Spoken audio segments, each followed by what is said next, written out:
नमस्कार दोस्तों, जय हिंद, वंदे मातरम। आप सभी का स्वागत अभिनंदन है टीचर्स फैमिली, टीटी फैमिली, शिक्षकों के परिवार जायसवाल कोचिंग सेंटर पर, पावर्ड बाई शिक्षा ही प्रकाश है।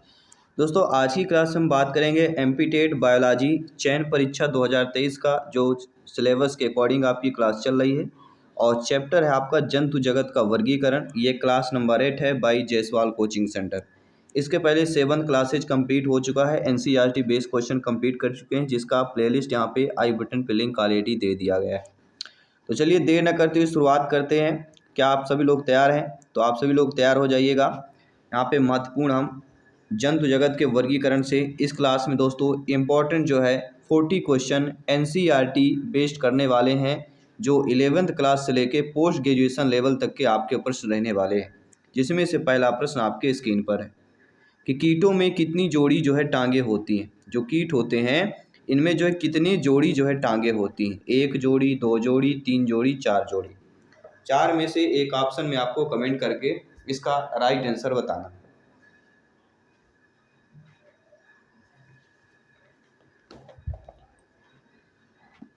तो आप सभी लोग जानते हैं 2 प्रकार से प्रश्न पूछे जाते हैं। पहला देखिए, पूछा जाता है कि कीटों में कितनी टांगे होती हैं, और पूछा जाता है कितनी जोड़ी टांगे होती हैं। तो ये जोड़ी टांगे, अगर जोड़ी टांगे पूछा जाता है 3 जोड़ी टांगे होती हैं, और टोटल टांगों की संख्या 6 होती है। अगर जोड़ी में पूछा जाएगा तो 3 होती है और संख्या टोटल 6 होती है। इसलिए यहाँ पे अकॉर्डिंग टू क्वेश्चन जो तीसरा ऑप्शन दिया गया है वह हमारा सही हो जाएगा। देखिए, आप सभी लोग अच्छे तरीके से जानते हैं कि जीव वैज्ञानिकों के अनुसार जीव जगत में सबसे अधिक संख्या कीटों की है, इंसेक्ट की है, और ये आर्थ्रोपोडा संघ के अंतर्गत आते हैं, और इनमें 3 जोड़ी जो अर्थात 6 पैर इसमें होते हैं। इसके बाद जो दूसरा प्रश्न दिया गया है कि काकरोच जल में जीवित नहीं रह सकता है क्योंकि उसका श्वसन अंगज होता है, क्लोम होता है, वातक होता है, पुष्ट फुसफुस होता है या फुसफुस होता है। तो काकरोच जल में जीवित इसलिए नहीं रह सकता है क्योंकि उसका श्वसन अंगज क्या होता है? वातक होता है। क्या होता है दोस्तों? वातक होता है। बी ऑप्शन इधर आई चीज। तिलचट्टे अर्थात काकरोच का श्वसन तंत्र अनेक श्वसन नलिकाओं या ट्रैकिया से बनता है। ये नलिकाएं बाहर की ओर श्वास रंध्रों द्वारा खुलती हैं, और तिलचट्टे में जो होता है 10 जोड़े श्वास रंध्र होते हैं। प्रश्न आ गया, तिलचट्टे में कितने जोड़े जो है श्वास रंध्र होते हैं? तो 10 जोड़े श्वास रंध्र होते हैं तिलचट्टे में। इसके बाद अगला प्रश्न है कि निम्न में से कौन सा कीट उपयोगी नहीं होता है? इन कीट दिए गए, इनमें से कौन सा कीट उपयोगी नहीं होगा? रेशम कीट, मधुमक्खी हो गया, घरेलू मक्खी हो गया, मकड़ी हो गया। सभी लोग बताइए। देखिए, अगर मकड़ी ऑप्शन नहीं देता तो फिर घरेलू मक्खी होगा, लेकिन अगर मकड़ी ऑप्शन दिया है तो कीट उपयोगी हो, मकड़ी जो कीट होता है वह उपयोगी नहीं होता है। बाकी रेशम कीट, मधुमक्खी, घरेलू मक्खी उपयोगी होंगे। कैसे होंगे? देखिए, कीट जो होता है पंखों के साथ एकमात्र अकशेरुकी अर्थात रीढ़ की हड्डी के बिना जानवर होता है। हम आसानी से इसे देख सकते हैं कि घरेलू मक्खी, खटमल, मच्छर के पंख होते हैं, लेकिन मकड़ियों के पंख नहीं होते हैं। इसलिए मकड़ी एक कीट यहाँ पे नहीं होगा। इसके बाद अगला प्रश्न दिया गया है कि मच्छर में लाल खून का उभर आना किस पर पोषण के कारण होता है? पौधे, तिलचट्टा, स्तनधारी या केचुआ? तो लाल मच्छर में खून इसलिए उभर आता है क्योंकि पोषण का कारण क्या होता है? स्तनधारी होता है। C option is the right answer. इसके बाद जो अगला प्रश्न दिया गया है कि लाह उत्पन्न होती है, जो लाह होता है वह कहाँ पर उत्पन्न होता है? सभी बताइएगा। तो सभी लोग जानते हैं लाह कहाँ पर उत्पन्न होता है? कीटों के शरीर के स्त्रवण से जो है लाह उत्पन्न होता है। C option is the right answer. अगला प्रश्न दिया गया है यहाँ पे कि रेशम का उत्पादन जो है किससे होता है? तो आप सभी लोग जानते हैं रेशम का उत्पादन किससे होता है? रेशम कीट के प्यूपा से होता है। B option is the right answer. जी हाँ दोस्तों, मूल रूप से रेशम के कीड़ों से प्राप्त होता है। रेशम के कीड़ों से होता है। रेशम के कीड़ों से ग्रंथियों से प्राकृतिक प्रोटीन फाइबर का उत्पादन होता है, जो कोकीन बनाता है। को क्या बनाता है? जो कोकून बनाता है। और रेशे कोकून से निकलते हैं। 1 पाउंड रेशम बनाने में 2000 से 3000 कोकून लगते हैं। यह चीन के जिया काउंटी में 4000 और 3000 ईसा पूर्व के बीच में जो है खोजा गया था। सबसे पहले जान लीजिए, उत्पादन में चीन, भारत, उज्बेकिस्तान, ब्राज़ील बड़े पैमाने में इसका उत्पादन करने वाले देश हैं। साथ ही साथ इसमें जो है आपके थाईलैंड, रोमानिया, जापान भी कतार में है। लेकिन चीन का जनवादी गणराज्य रेशम का एक बड़ा उत्पादक और दुनिया के रेशम उत्पादन में लगभग 75% चीन उत्पादन करता है। इसके साथ साथ देखिए, विश्व में सबसे बड़े रेशम उत्पादक में देश चीन आता है, जापान आता है, फ्रांस आता है, फिर भारत आता है, फिर इटली आता है। ठीक है। अगर भारत में पूछा जाए कि भारत में बड़े रेशम का उत्पादन राज्य कौन सा है, तो पहले आता है कर्नाटक, फिर आंध्र प्रदेश, फिर असम, फिर आपका पश्चिम बंगाल आता है। तो भारत में कर्नाटक है, विश्व में चीन है। अगला प्रश्न आप पे देखिएगा, घरेलू मक्खी का लार्वा क्या कहलाता है? प्यूपा, इमेंगो, मैंगोट या भेक शिशु की बात करते हैं तो घरेलू मक्खी का जो लार्वा कहलाता है वह आपका मैंगोट कहला जाता है। C option is the right answer. Maggot एक आम घरेलू मक्खी का लार्वा होता है। वे कीड़ों की तरह दिखता है क्योंकि उनके नरम शरीर होते हैं और पैर नहीं होते। मैंगेट जो होता है मृत ऊतक के मलबे और जानवरों के सड़ते मांस पर यह वृद्धि करता रहता है। अगला प्रश्न दिया गया है, आप लोगों की स्क्रीन पर दिया गया है कि बिच्छू का विष कहाँ पर होता है? तो सभी लोग जानते हैं, सिंपल सा बात है, उसके डंक पर होता है। अगर बिच्छू काटता है तो कम दर्द होता है, दांत से काटेगा, लेकिन जब डंक मारता है तो पूरा विष उसका फैलता है। तो बिच्छू का विष जो उसके डंक पर ही होता है। अगला, तितली की आंखें रात में क्यों चमकती? विशेष कारण बताना आपको। तितली की जो आंखें होती हैं वह रात में क्यों चमकती? और इसका मुख्य कारण है टेपिटम लुट्स के कारण। टेपिटम लुट्स के कारण जो है तितली की आंखें रात में चमकती।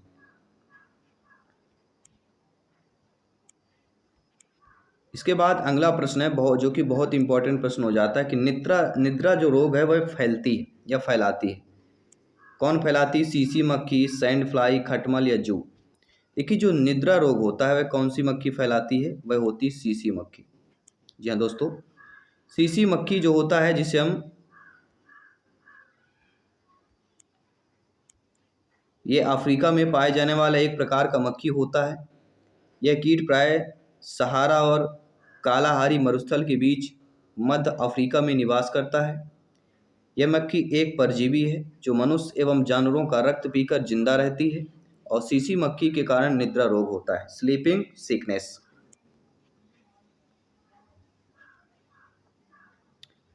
अगला प्रश्न है कि मनुष्य के कालाजार रोग फैलाने वाला मच्छर कौन सा है?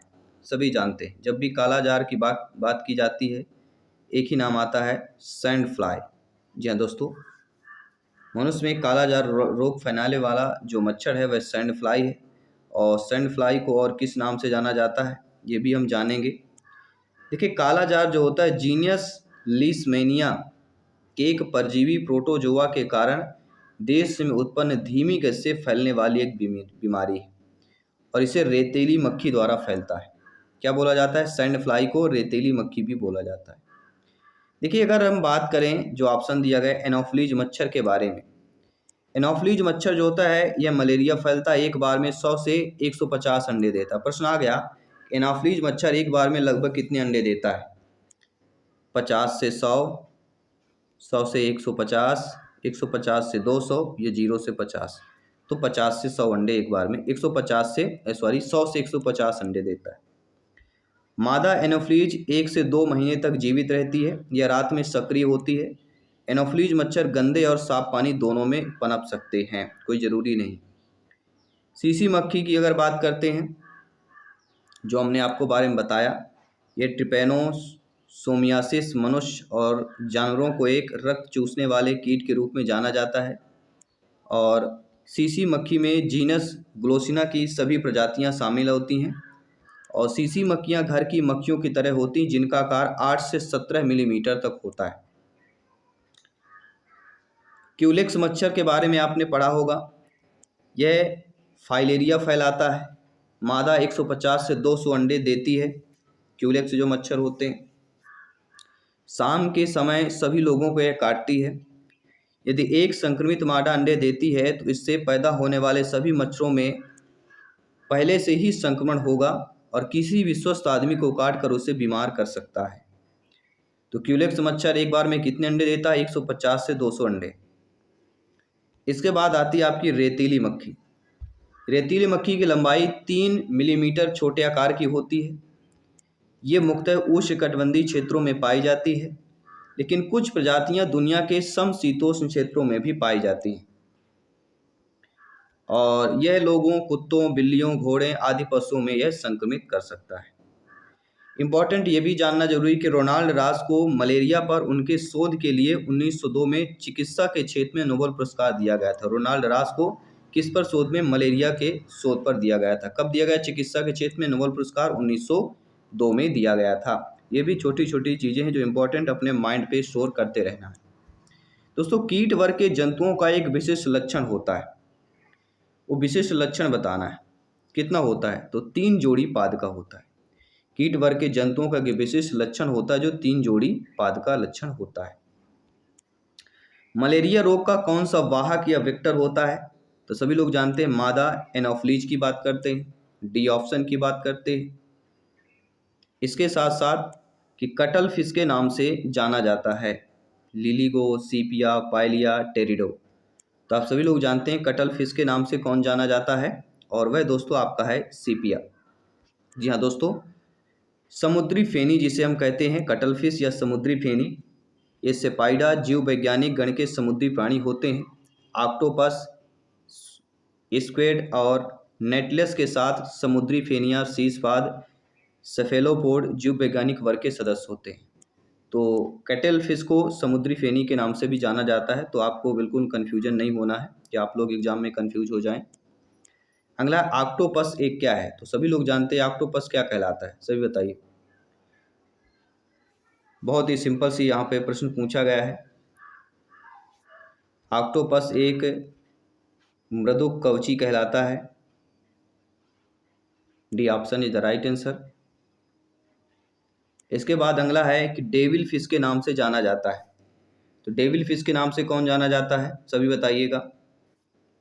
तो डेविल फिश के नाम से ऑक्टोपस जो है जाना जाता है। ऑक्टोपस को डेविल फिश कहा जाता है। ऑक्टोपस के 8 मजबूत भुजाओं स्पर्शक की उपस्थिति के कारण डेविल फिश के रूप में भी यह जानी जाती है।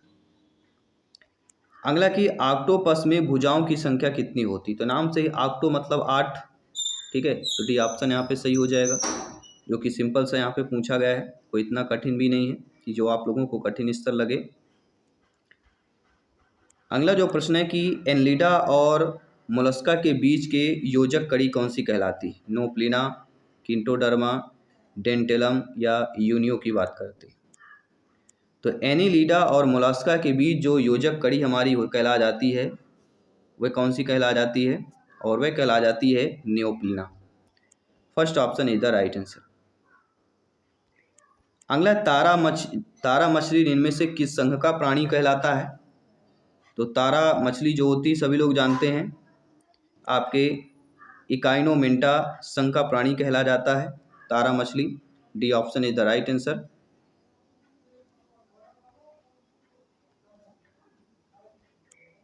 अगला प्रश्न है, अरस्तु का लालटेन किसे कहा जाता है? यह दोस्तों, अरस्तु का लालटेन जो होता है, यह समुद्री अर्चिन के आहार तंत्र चबाने वाला यंत्र कहलाता है। अरस्तु का लालटेन जो है, ये समुद्री अर्चिन के आहार तंत्र में चबाने वाला एक यंत्र कहलाता है। अगला जो प्रश्न दिया गया कि तारा मछली के नाम से कौन जाना जाता है? तो तारा मछली के नाम से कौन जाना जाता है, सभी लोग बताइए। 4 बेहतरीन लाजवाब ऑप्शन दिए गए, आपकी स्क्रीन पर दिए गए हैं। तो तारा मछली के नाम से जो जाना जाता है वह कौन सा कहला जाता है? और वह कहला जाता है Asterias. First option is the right answer. तारा मछली का प्राणी है जो केवल समुद्री जल में ही पाया जाता है। इसके शरीर का आकार तारा जैसा होता है। शरीर में डिस्क और 5 भुजाएं होती हैं जो कड़े प्लेट से ढकी रहती है। ऊपरी सतह पर अनेक कांटेदार जो है रचनाएं होती हैं और डिस्क पर मध्य के गुदा में स्थित होता है। निचली सतह पर डिस्क के मध्य में मुंह स्थित होता है और भुजाओं पर 2 कतारों में होती है। भुजाएं कितनी होती हैं? 2 कतारों में होती है। और इनकी क्रिया जो होती है ट्यूब फीट के द्वारा होती है और पेपलू द्वारा यह क्रिया होती है। और इसकी एक प्रजाति कौन सी कहलाती है?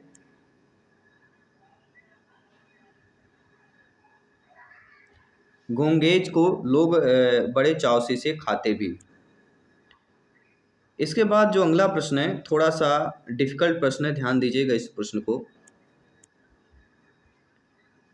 कि मछली की विशेष संरचना जो उसे श्वास लेने में मदद करती है। तो मछली जो है किससे सांस लेने में मदद करती है? तो सभी लोग जानते हैं, गिल्स की बात करते हैं, मछलियों में गिल्स पाए जाते हैं। अगला कि मछलियों में दिल की विशेषता क्या होती है? तो मछलियों की दिल की विशेषता पूछी जा रही है। दिल की विशेषता यह होती है कि इसमें केवल अशुद्ध रक्त होता है। B option is the right answer. इनमें से कौन सा जीव वास्तव में मछली है? स्टारफिश, जेलीफिश, कटलफिश, समुद्री घोड़ा। ऐसा जीव है लेकिन वह मछली है जीव लेकिन मछली है, वह कौन सा है? और सभी लोग जानते हैं,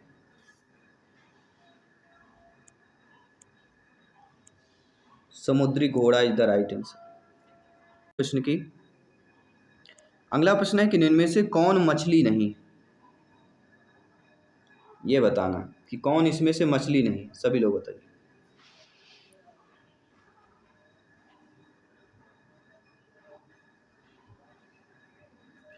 निम्नलिखित में से कौन मछली नहीं है? तो स्टारफिश आपकी मछली नहीं। बाकी साफिश, पाइपफिश, गिटार फिश ये सारी हो जाएंगी, क्योंकि स्टारफिश या समुद्री तारे स्टार के आकार के इकाइनोडर्म होते हैं जो वर्ग एस्टेरोइडिया के संबंधित होते हैं। किस वर्ग से होते हैं? एस्टोरिडिया। और जो आपका साफिश होता है, साफिश कारपेंटर सार के रूप में भी इसे जाना जाता है। एक लंबी संकीर्ण चपटी रोस्टम या नाक के विस्तार की विशेषता वाली किरणों की एक प्रजाति होती है। ये सबसे बड़ी मछलियों में से मानी जाती है। और जो पाइप फिश होता है, पाइप मछलियां जो हैं छोटी मछलियों की एक उपप्रजाति है जो समुद्री घोड़े और समुद्री डेगन के साथ सिग्नथिडे कुल से संबंधित होती है। और जो गिटार फिश होता है यह राइनोबेटिडे कुल में उपस्थित युक्त मछली की एक प्रजाति होती है। तो स्टार फिश आपकी मछली नहीं है। अगला प्रश्न देखिएगा, समुद्री घोड़ा किस वर्ग का उदाहरण कहलाता है? जो समुद्री घोड़ा है ये किस वर्ग का उदाहरण कहला जाएगा? तो ये मत्स्य वर्ग का हो जाएगा। क्या हो जाएगा? मत्स्य। फर्स्ट ऑप्शन इधर राइट आंसर। इनमें से कौन वास्तविक मछली है? जी हाँ दोस्तों, वास्तविक मछली पूछा जा रहा है, तो फ्लाइंग फिश जो है इसमें से वास्तविक मछली हो जाएगी। निम्न में से कौन एक मीन है? मीन की बात कर रहे हैं, तो फ्लाइंग फिश जो है इनमें से एक मीन हो जाएगा। सी वाला ऑप्शन इधर राइट आंसर। अगला, सागर में किस जीव की संख्या सर्वाधिक है? मछली, भृग, सरीसृप या पक्षी की? देखिएगा ध्यानपूर्वक, सागर में पूछा जा रहा है किस जीव की संख्या अधिक पूछी जा रही है। तो सागर की बात करेंगे तो मछली इज द राइट आंसर हो जाएगा। अगला प्रश्न है, सबसे विषैली मछली कौन सी होती है? पाषाण मछली, विद्युत मछली, आरा मछली या समुद्री घोड़ा? जी हाँ दोस्तों, तो सबसे विषैली मछली आपकी पाषाण मछली होती है। सबसे विषैली मछली पाषाण मछली।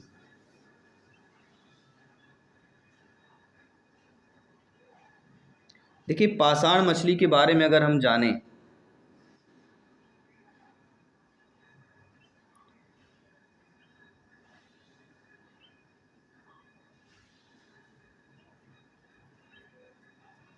तो ज़्यादा चीज़ें आपकी इसमें शामिल हो जाती हैं। मच्छरों के नियंत्रण हेतु प्रयोग होने वाली कीटभक्षी मछली कौन होती है? जी हाँ, मच्छरों के नियंत्रण हेतु। और वह कहलाती है गेम्बोसिया। मच्छरों के नियंत्रण हेतु प्रयोग होने वाली कीट भक्षी जो मछली है वह है गेम्बोसिया। अगला, जल से बाहर निकालने जाने पर मछलियां मर जाती हैं क्योंकि। अब बहुत ही सिंपल सा प्रश्न इसे कह सकते हैं, सिंपल सा है, क्योंकि यह जल से बाहर निकालने में श्वास नहीं ले पाती। सी ऑप्शन इधर राइट आंसर हो जाए। सिंपल सा प्रश्न पूछा गया था। शार्क मछली में कितनी हड्डियां होती हैं, सभी बताइएगा। जी हाँ दोस्तों, शार्क मछली में कितनी हड्डियां होती हैं? शार्क मछली में कितनी हड्डियां होती हैं? 100, 0, 200, 300।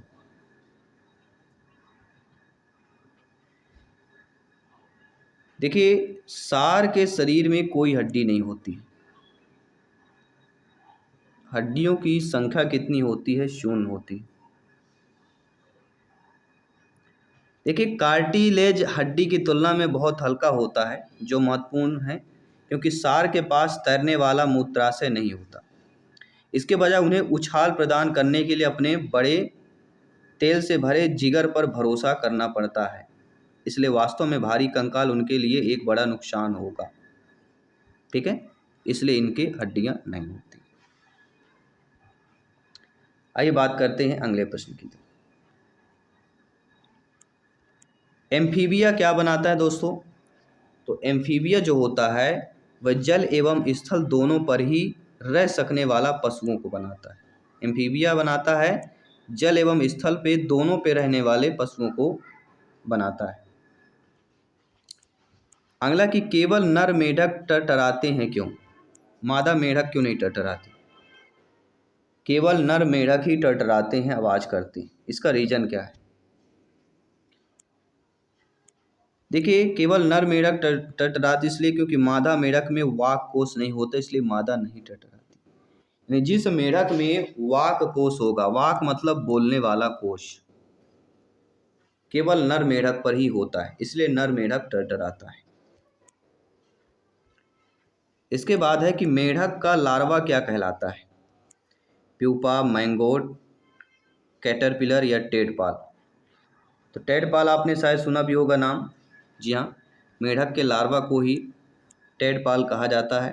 D option is the right answer. अगला, कि मेढक के दिल में कितने कक्ष होते हैं? सभी लोग बताइए, मेढक के दिल में कितने कक्ष होते हैं? 2, 3, 4, 5। देखिए, मेढक के दिल में 3 कक्ष होते हैं। 3 कक्षी हृदय होता है, जिसमें आपके आलिंद 2 होते हैं और निलय 1 होता है। मेढक के दिल में 3 कक्षी होता है, जिसमें आलिंद की संख्या 2 होती है और निलय की संख्या 1 होती है। अगला, नर मेढक मादा मेढक की तुलना में ऊंची आवाज लगाता है क्योंकि। तो अभी हमने इसके बारे में बताया है क्यों लगाता है, और इसका सही रीजन है वाक कोष्ठ के कारण। नर मेढक का वाक कोष्ठ होता है, इसलिए वह ऊंची आवाज में आवाज लगाता है, टरटराता है। अगला, शीत रक्ती प्राणी कौन सा कहला जाएगा? जी हाँ, शीत रक्ती प्राणी पूछा जा रहा है। मछली, मेढक, छिपकली, ये सभी। देखिए, शीत रक्ती प्राणी मछली भी है, मेढक भी है, छिपकली भी, अर्थात ये सभी। D option is the right answer. अगला, मेढक पानी में या पानी के आसपास पाया जाता है, इसका रीजन क्या है? क्यों पाया जाता है पानी में या पानी के आसपास? क्योंकि ये जो है त्वचा द्वारा श्वसन करता है, इसलिए मेढक पानी के आसपास पाया जाता है, क्योंकि मेढक जो है त्वचा द्वारा जो है श्वसन का कार्य करता है। B option is the right answer. इस क्लास में महत्वपूर्ण हमने 40 क्वेश्चन कंप्लीट कर लिया है, और आगे आपकी क्लास होगी chapter wise, unit wise classes यहाँ पे चल रही हैं। सभी यूनिट, टोटल 20 यूनिट्स है, सभी लोग जानते हैं। एग्जाम के पहले पूरे यूनिट्स कवर करेंगे, इसके बाद मॉडल पेपर प्रैक्टिस सेट करने वाले हैं। तो डेली आपकी 11:30 to 12 PM 11:30 AM to 12 PM हमारी लाइव क्लास होती है, तो ज़रूर ज्वाइन कीजिए। मैं आपके साथ जयसवाल सर मिलता हूँ आपकी अगली क्लास में। सभी मित्रों को जय हिंद, वंदे मातरम, धन्यवाद सभी का।